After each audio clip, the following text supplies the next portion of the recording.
ओम शांति। दोस्तों, दुनिया में हर इंसान का एक बाप होता है। हम सब अपने लौकिक पिता को जानते हैं, लेकिन जब जिंदगी में कोई बड़ा दुख आता है, जब कोई रास्ता नहीं दिखता, तो हमारी आंखें आसमान की तरफ क्यों उठ जाती हैं? हम किसे पुकारते हैं? बाबा आज एक बहुत ही सीधा पर गहरा सवाल पूछते हैं। दुख में हमेशा कहते हो, हे परमपिता परमात्मा, हमको दुख से छुड़ाओ। तो दो बाप हुए ना, एक जिस्म का बाप और एक रूह का बाप। एक जिस्मानी बाप, दूसरा रूहानी बाप, जिसकी महिमा गाते हैं, तुम मात पिता हम बालक तेरे, तुमरी कृपा से सुख घनेरे। सोचिए, जब इंसान को ठोकर लगती है, तब उसे एहसास होता है कि लौकिक माँ बाप के पास हर दुख का इलाज नहीं है। लौकिक माँ बाप से सुख घनेरे नहीं मिलते हैं। जब दुख होता है तो उस बाप का सिमरन करते हैं। क्या आपने कभी ठहर कर सोचा है कि आपका असली रूहानी पिता कौन है? आज वक्त आ गया है उस दूसरे बाप को पहचानने का, जो हमें 21 जन्मों का सुख देने आया है। दुनिया में लोग कहते हैं कि हम सब भगवान के बच्चे हैं, परंतु निराकार भगवान किसी को अपना बच्चा कैसे बनाएगा? उसके पास तो शरीर नहीं है। यहाँ आता है इस ब्रह्मांड का सबसे बड़ा राज, अडॉप्शन, गोद लेना। ब्रह्मा शिव बाबा का बच्चा है। हमको शिव बाबा से फिर से स्वर्ग की बादशाही मिल रही है। निराकार शिव बाबा एक आम इंसान ब्रह्मा के शरीर में आकर हमें अपना बनाते हैं। अंधश्रद्धा की कोई बात हो नहीं सकती। अडॉप्शन है। हम ब्रह्मा कुमार कुमारियां हैं। ये कोई साधु संतों का आश्रम नहीं है, ये एक परिवार है। जो भी अपने को ब्रह्मा कुमार कुमारी समझते हैं, उनको ज़रूर ये समझना चाहिए कि कल्प कल्प दादे से ब्रह्मा द्वारा वर्षा लेते हैं। जब आप इस ज्ञान को अपनाते हैं तो आपका नया रूहानी जन्म होता है। आप उस परमात्मा के डायरेक्ट पोत्रे, ग्रैंड चिल्ड्रन बन जाते हैं। क्या आप इस महान कुल का हिस्सा बनने का गर्व महसूस करते हैं? जिंदगी में कभी कभी हमें लगता है, पहले सब कितना अच्छा था, अब दुनिया ऐसी क्यों हो गई? ये सिर्फ आपकी फीलिंग नहीं है, ये इस धरती का इतिहास है। बाबा आज हमें वक्त का पहिया, व्हील ऑफ टाइम दिखाते हैं। तुम सतयुग में सतो प्रधान थे, फिर रजो तमो में आए हो। तमो प्रधान सृष्टि से फिर सतो प्रधान जरूर होती है। हम वो देवताएं थे जिनके आगे आज दुनिया सर झुकाती है। हम देवी देवता धर्म वालों ने पूरे 84 का चक्कर लगाया है, लेकिन हम गिर गए। विकारों ने, खासकर काम विकार ने, हमें देवता से पतित इंसान बना दिया। एक राजा जो अपना महल भूलकर झूपड़ी में रहता हो, उसकी हालत कैसी होगी? हमारी हालत वैसी ही है। लेकिन अब वक्त बदल रहा है, अंधेरा छट रहा है। सृष्टि फिर से सतो प्रधान बनने के लिए करवट ले रही है। अपने खोए हुए ताज को वापस पाने का समय आ गया है। दुनिया में लोग हवन करते हैं, यज्ञ रचाते हैं। उसमें क्या डालते हैं? तिल, जौ, घी। लेकिन भगवान का यज्ञ बिल्कुल अलग है। बाबा कहते हैं, ये शिव बाबा का यज्ञ है।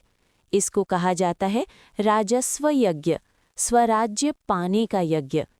इस यज्ञ में घी नहीं डालना है, तो क्या डालना है?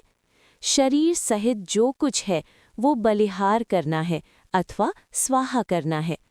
अहंकार स्वाहा, गुस्सा स्वाहा, पुरानी आदतें स्वाहा, यहाँ तक कि मैं एक शरीर हूँ, ये भावना भी स्वाहा।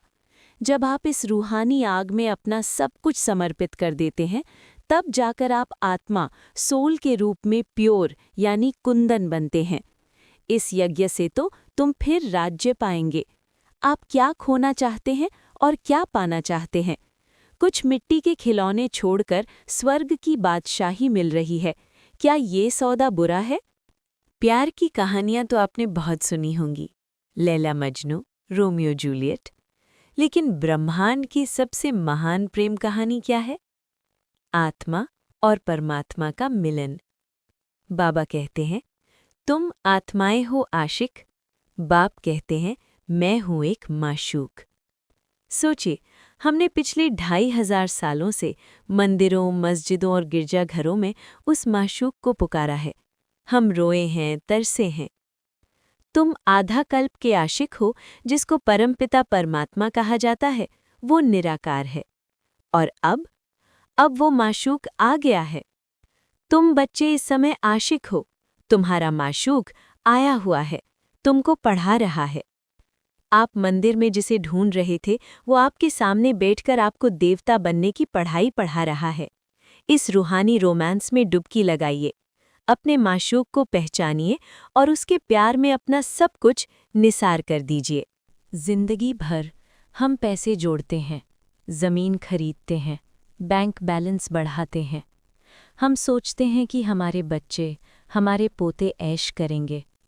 लेकिन बाबा एक कड़वा सच बताते हैं, ये पैसा आदि सब मिट्टी में मिल जाना है। भल कोई करोड़पति हैं, राजा हैं, बाप कहते हैं कुछ भी खाएंगे नहीं। ये दुनिया ही खत्म होने वाली है। मकान गिर जाएंगे, बैंक अकाउंट ज़ीरो हो जाएंगे। जब हमें पता चल जाए कि ये जहाज़, शिप डूबने वाला है, तो क्या हम उसमें अपने कैबिन को सजाएंगे? नहीं, हम लाइफ बोट ढूंढेंगे।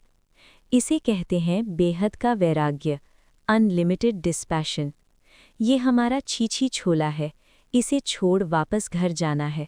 ये स्मृति सदा रहे। आपकी आत्मा का असली घर परमधाम है। इस पुरानी मिट्टी की दुनिया से अपना दिल निकाल लीजिए। जो कुछ इन आँखों से दिख रहा है वो जलकर राख होने वाला है। जब इस पुरानी दुनिया का अंत आएगा तब हालात बहुत भयानक होंगे। बाबा ने क्लियर वार्निंग दी है। पिछाड़ी में ऐसे लड़ेंगे जो खून की नदियां बहेंगी। ऐसे डर के माहौल में हमारी रक्षा कौन करेगा? कोई बंकर, कोई वेपन? नहीं, हमारा वेपन है योग बल, पावर ऑफ योगा।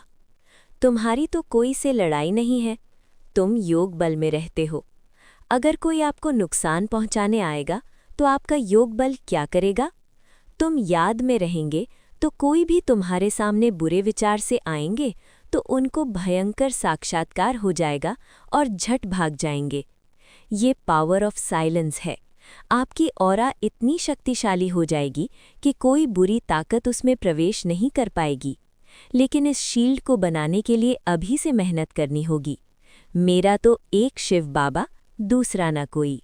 दुनिया में जब कोई गुरु मर जाता है तो उसके चेले क्या करते हैं? वो गुरु चला जाता है तो चेला गद्दी पर बैठता है। फिर चेलों में बहुत गड़बड़ हो जाती है, आपस में गद्दी के लिए लड़ पड़ते हैं। लेकिन शिव बाबा किसी को यहाँ धक्के खाने के लिए छोड़कर नहीं जाएंगे। बाबा गारंटी देते हैं, मैं तुम आत्माओं को साथ ले जाऊंगा। जैसे एक मैग्नेटिक फोर्स मिट्टी से आयन फाइलिंग्स को खींच लेती है, वैसे ही बाबा हम सबको वापस घर खींच लेंगे। बाबा सभी आत्माओं को मच्छरों सदृश ले जाएंगे। ये एक बहुत ही अद्भुत दृश्य या विजन होगा। करोड़ों आत्माएं रूहानी मच्छरों की तरह उस परम पिता के पीछे पीछे अपने असली घर परम धाम की तरफ उड़ेंगी।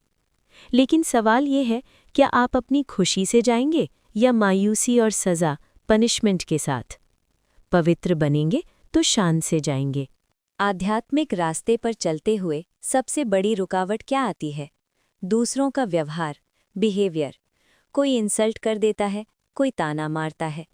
आज के वरदान में बाबा हमें सबसे बड़ी शक्ति देते हैं, सहन शक्ति, पावर ऑफ टॉलरेंस।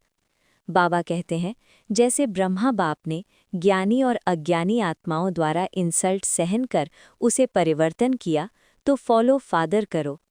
हम सोचते हैं, मैं कब तक सहूं, मेरी भी कोई सेल्फ रिस्पेक्ट है। लेकिन बाबा कहते हैं, अगर आपके लिए कोई कुछ बोलता भी है तो आप चुप रहो, सहन कर लो, तो वो भी बदल जाएगा। सिर्फ दिल शिकस्त नहीं बनो। दुनिया में झुकने को कमज़ोरी माना जाता है, लेकिन रूहानियत में स्लोगन है, संगम पर सहन कर लेना, झुक जाना। यही सबसे बड़ी महानता है। जो पेड़ फलदार होता है वही झुकता है। झुकना सीखिए, आपका कद अपने आप बड़ा हो जाएगा। अंत में बाबा हमारी कलेक्टिव पावर को बढ़ाने का मंत्र देते हैं। कोई भी बड़ा काम अकेला इंसान नहीं कर सकता। अव्यक्त इशारों में बाबा कहते हैं, बाप दादा चाहते हैं कि बच्चों की पहले साथियों में, सेवा में, वायुमंडल में एकता हो, फिर एक बल, एक भरोसा, एक मत हो, तब सेवा में सफलता मिलेगी। हम बड़े बड़े उद्घाटन करते हैं, रिबन काटते हैं, लेकिन बाबा कहते हैं, असली उद्घाटन क्या है? एक मत, एक बल, एक भरोसा और एकता की रिबन काटो और फिर सर्व की संतुष्टता, प्रसन्नता का नारियल तोड़ो। जब आप किसी के साथ मिलकर अपनी ईगो को साइड में रखकर काम करते हैं, तब आसमान से सफलता यानी सक्सेस की बारिश होती है।